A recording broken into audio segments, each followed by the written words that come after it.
Kumusta mga ka-boxing? This is JR Boxing Channel. So update lang po tayo mga idol dito sa naganap na official weigh-in nila Marlon The Nightmare Tapales at ni Naoya Inoue na ginanap kanina sa bansang Japan sa may Ariake Arena, Tokyo, Japan. So ang una tumapak nga po mga idol, itong ating Pilipinong kababayang boksingero na si WBA at IBF Super Bantamweight World Champion Marlon The Nightmare Tapales.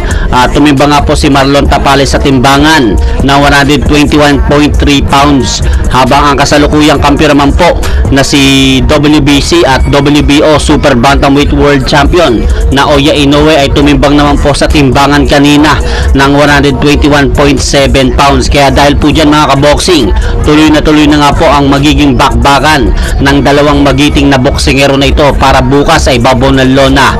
At makikita nga po natin mga idol sa kanilang naganap na face-off, agad na kinamayan nga po ni Naoya Inoue itong si Marlon Tapales at hindi na nga po nakipag-face off ang Hapon sa ating kababayan. Kaya dalawang beses na nga po ginawa ni Naoya Inoue yan nung kahapon sa kanilang naganap na press conference sa bansa pa rin po ng bansang Japan.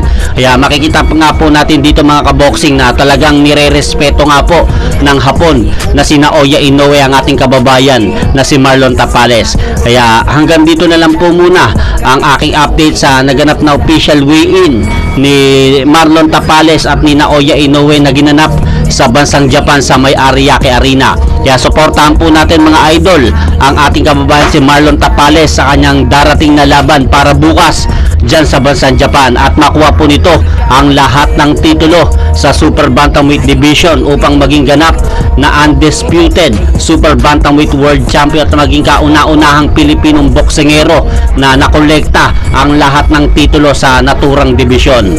At pakisuportahan nyo naman po mga idol ang ating munting channel. Maraming salamat po.